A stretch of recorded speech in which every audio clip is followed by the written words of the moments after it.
Hello everyone, and welcome back to another tutorial from the Minecraft Create mod, where today we are going to be focusing on chocolate. And this is the farm we are going to be creating. So this is a semi-automatic chocolate farm.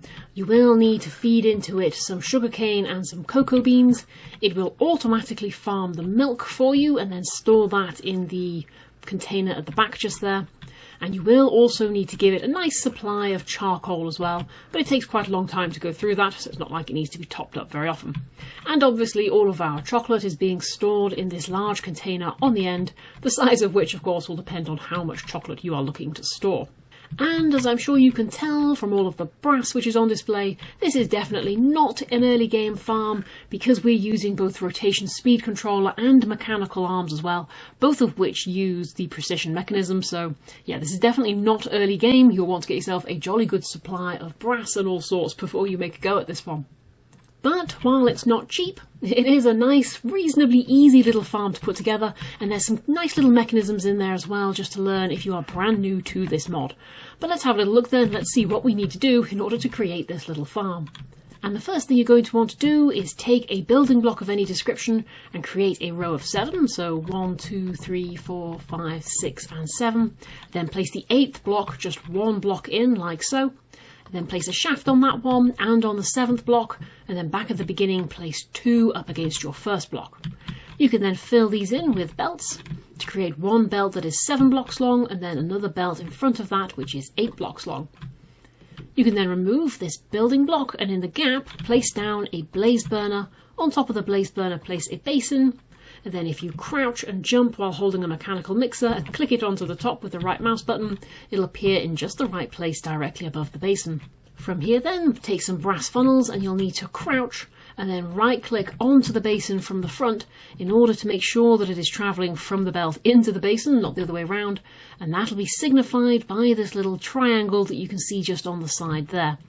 If you don't crouch when you do so, you'll notice that the triangle is pointing the opposite direction. You want to make sure it is going into the basin to show that it's going to get scooped up and put into there. You can then place another funnel just on the other side and then skip a block and place down a millstone and then have funnels going into both sides of that as well. And on the front of your belts, right up at the beginning, we can place down a double chest and have 2 funnels going into those. And what we'll do before we go any further is we will just set up the filters on both of these funnels that are coming out from the chest. So on the furthest belt, we want that to be where the sugarcane comes out. So we're going to just right click one into that little highlighted square that you can see there on the front of these funnels, just to say that I only want this item to come out from this funnel. So sugarcane is going to come out from here, is then going to go into the millstone where it's going to get ground down into sugar before that then travels on into the basin. So on this side, on the very front, this is where we want all of our cocoa beans to come because they don't need to get milled up. We want them to just travel straight past there and go straight into the basin to be turned into chocolate. From here then, the next thing we're going to do is build up the milk farm that's just at the back of the chocolate farm, and to do that you'll just need to come through this little gap here between these 2 funnels, and we're going to knock out the 2 building blocks that are directly behind them. Into this space we can then make a 2x2 using our fluid containers, and you'll find that they automatically join together to form one large squat container, and then if you just right click on top of those you can build it up so that it is 3 tall. Just like so. From there, that's where our milk is going to be stored and we're going to need it to go into the basin. So we're going to take out a mechanical pump. You can crouch and place that so that it goes into the basin, and then between the pump and the tank place down a fluid pipe that will automatically form a little elbow joint just as you see. So now with our milk storage connected up to our basin, we just need to make the farm itself. So if we just come around the other side, still at the back of the farm obviously, we can just place down a fluid pipe right down there on that bottom corner of the container, then have a mechanical pump and then have another fluid pipe on top of that as well. And then on top of this fluid pipe you can place down an item drain just so that it is going into that pipe, which is then going to go around the corner into our fluid container.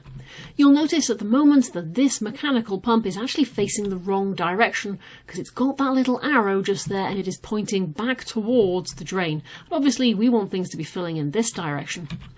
What you can do then is you can get yourself a wrench And if you just right click on a mechanical pump, you'll find it flips around in the opposite direction. So now the fluid is moving in this direction to where we're storing it. And the same with the one on this side as well. Make sure that it is pointing into your basin.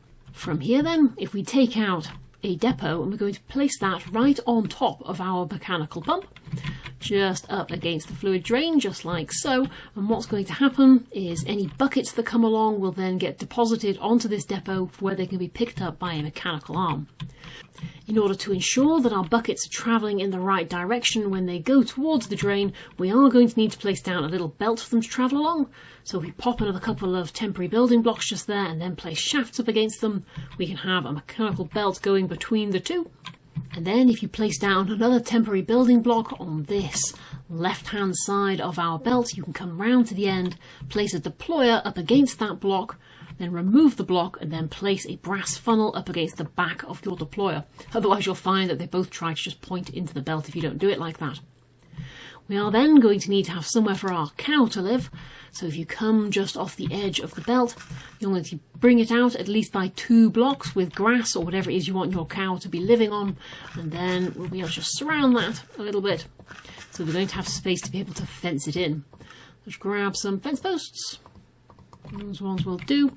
And just have a little space where we're going to be able to trap our cow, remembering that this deployer, when it sort of pokes a bucket forward, it'll always aim for a block that is 2 in front of where it started from. So you can't put your cow there, you've got to put it on this block just here.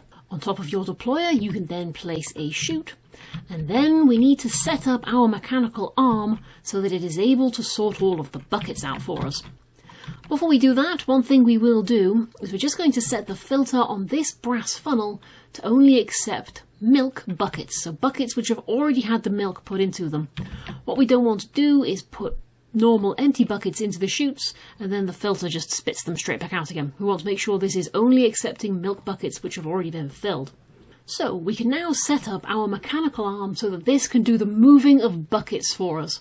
What we want it to do is take the empty bucket from the deployer once it's emptied all of its milk into the drain, and then put that empty bucket into the chute so that it's ready to be reused again on the cow to be refilled with milk.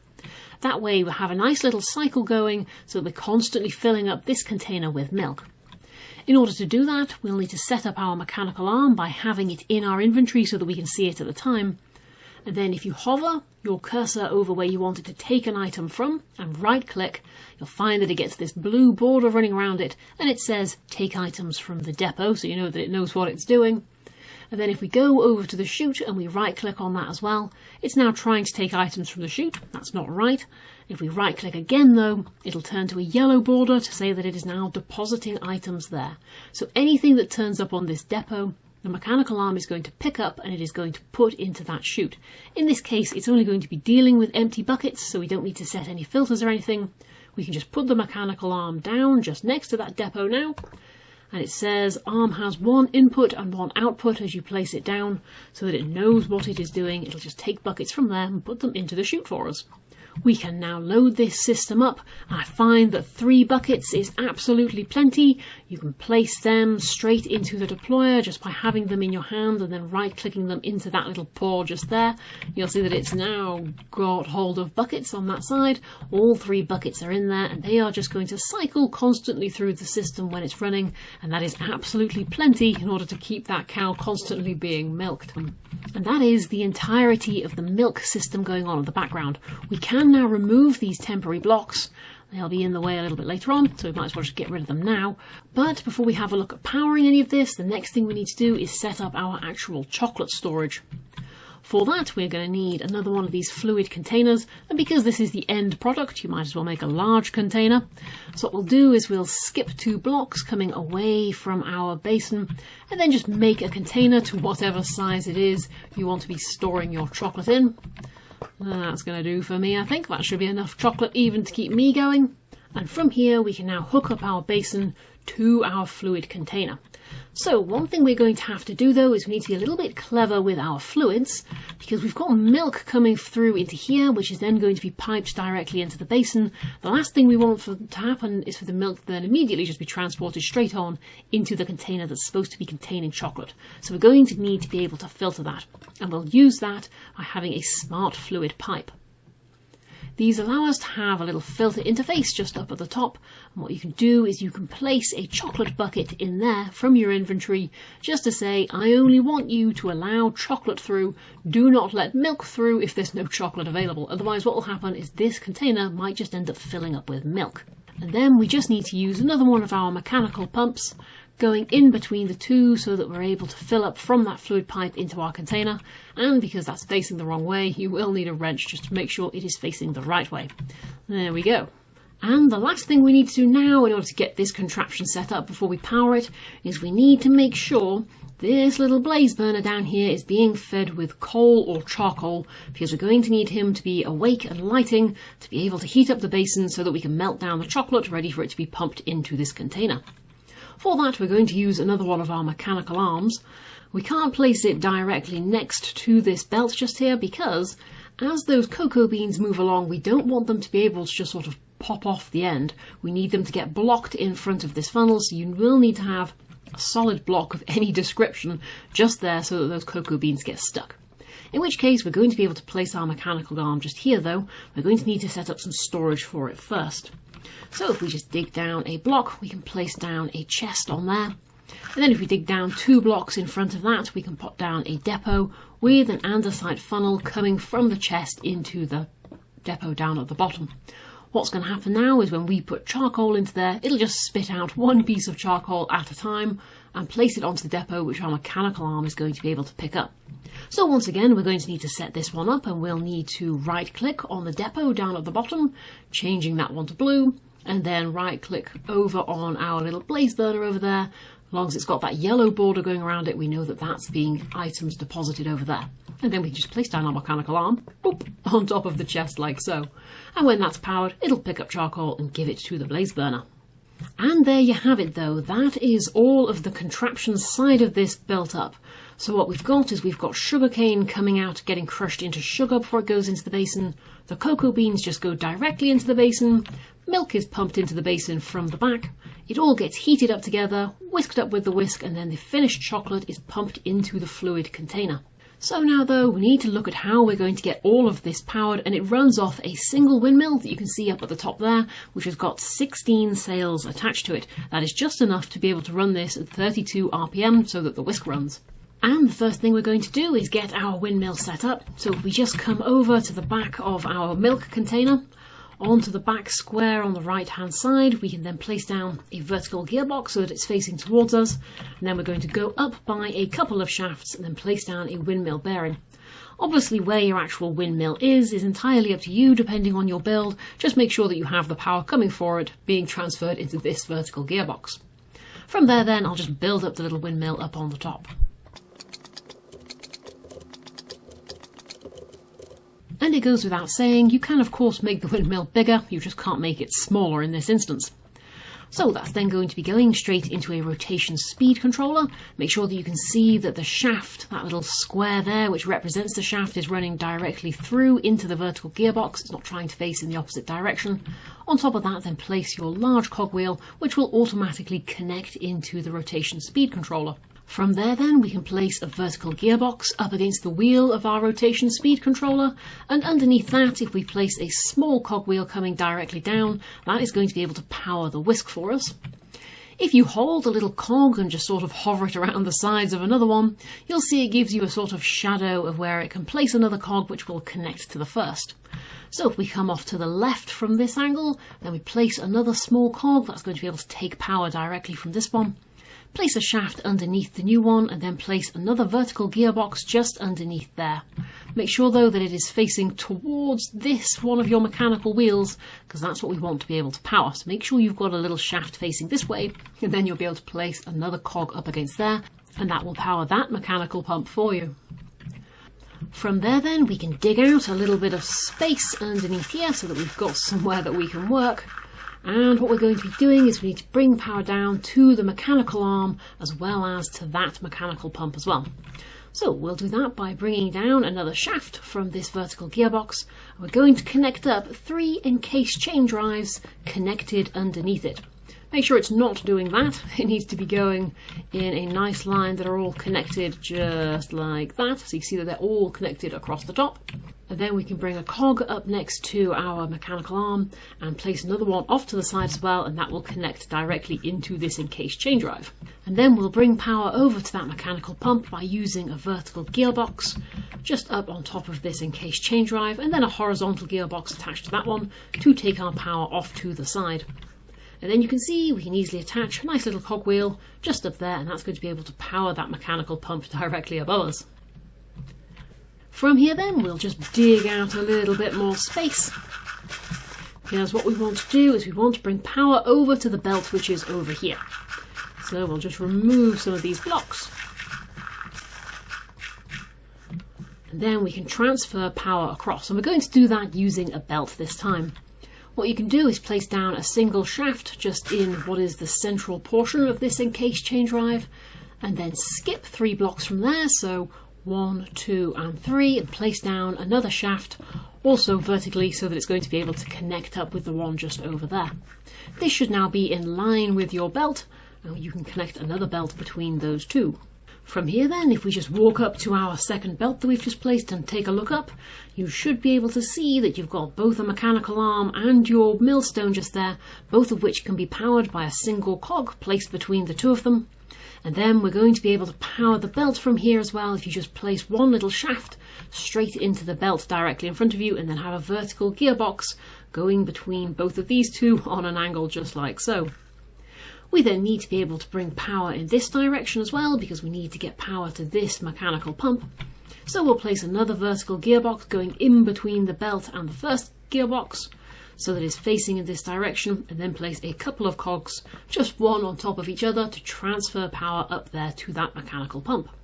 And then lastly, but by no means leastly, we can now use this end of the belt to power this belt here and the deployer that's above that. If we just use an encased chain drive coming straight off of the deployer and off of the belt, and then bring it down one more block so that it connects onto that belt as well.